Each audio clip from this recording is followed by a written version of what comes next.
أعوذ بالله من الشيطان الرجيم بسم الله الرحمن الرحيم. Clearly, Dr. Zakir, it's going to be difficult for us to discuss all of the common errors made by Muslims during the month of Ramadan in this one interview. But over the next 30 days, we will, inshallah, try to cover those issues. But could you just state or list the most grievous mistakes made by Muslims in the month of Ramadan? The most grievous amongst the errors in the first category, that is errors committed regarding the obligatory rules and regulations of fasting, is the most common is that Muslims many a times they don't do the niyyah for fasting. Intention is very important. Without niyyah, without intention, the fasting is not accepted. So making intention is obligatory. And we'll be discussing this, inshallah, in detail, inshallah, tomorrow. The second error is that many a times Muslims, even after the Fajr Azan has started, yet they continue eating. And they think that the end of Suhur time is only at the end of the Fajr Azan. In fact, the moment the Fajr Azan starts, the moment the beginning of dawn starts, the Suhur time ends. So this is error which normally nullifies or invalidates the fast.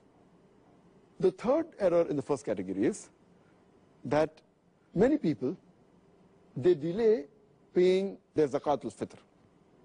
And many times they pay after the Eid al-Fitr Salah. If we pay the Zakatul Fitr after Eid al-Fitr, then it is like normal charity. It does not come under the Zakatul Fitr.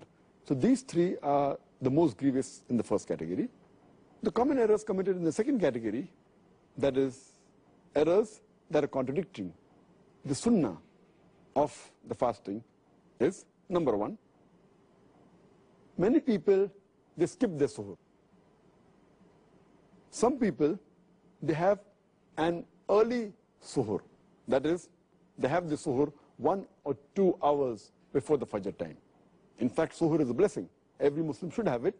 And the Prophet said, we should delay the suhoor as much as possible. We should have it till just before the Fajr time. The third mistake committed by Muslims in this category is that they delay opening their fast. They delay the iftar. And our Prophet Muhammad said that the people will be good as long as they hasten in breaking the iftar. That means immediately after sunset, they should break the iftar. The fourth common error in this category is that many Muslims, they read unauthentic dua during iftar. The most authentic dua, as far as iftar is concerned, is Zahab al-Zama, wa abtallati uruku, wa sabat al-arj, inshallah. Which means that my thirst is quenched, the veins are moistened, and the ajr is near, inshallah, God willing. The reward is near, God willing. And some people, when they read this dua for breaking the fast, they say it before breaking the fast. Before they put their date in the mouth, they say this, and it is contrary to the meaning. The meaning says that my thirst has been quenched. Zahaba zama, wabtallati uruku. My thirst has been quenched, and the veins have been moistened. Your thirst cannot be quenched before breaking the fast. So normally it should be said after you eat the khujur, after you have water and you're satisfied, maybe after some minutes, after you break the fast, then you can read this dua. Zahaba zama, wa abtallati uruku, wa sabat al-ajr, inshallah. Which means, my thirst has been quenched. The veins have been moistened. The reward is near, inshallah, God willing. The sixth common error made by Muslims in this category is that many Muslims, they eat excessively during iftar. And many of them even eat throughout the night. The seventh common error is that many of them, they are negligent as far as Tarawih is concerned.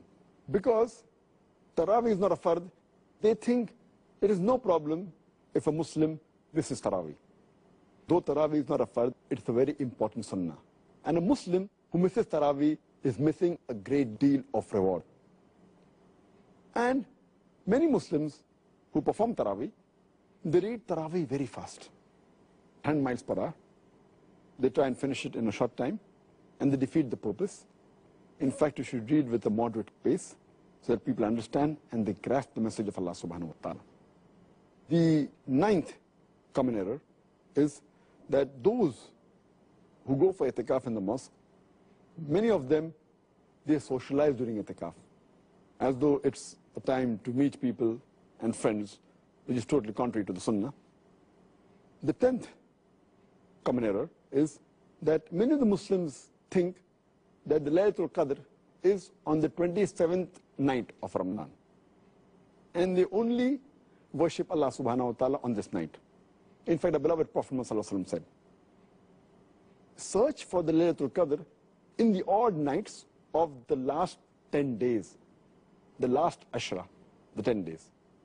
Therefore, Laylatul Qadr can fall either on the 21st night, or 23rd, or 25th, or 27th, or 29th. So this is one of the common errors made by Muslims.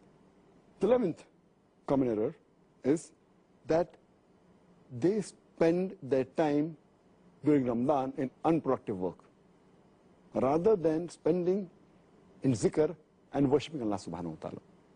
They should spend the time rather for offering, besides the compulsory salah, the nawafil, the voluntary salah, the sunnah salah. The 12th error made by the Muslims is that they should do dua. The 13th is they should ask for forgiveness. This is month of forgiveness. 14th is they should read the Quran as much as possible to get the blessing of Allah subhanahu wa ta'ala. The 15th is that they fast and they keep themselves hungry, but basically they're not mentally prepared for that fast. And it is as though they're staying hungry. But the main purpose of fasting, to acquire taqwa, is not obtained. This was in brief regarding the second category.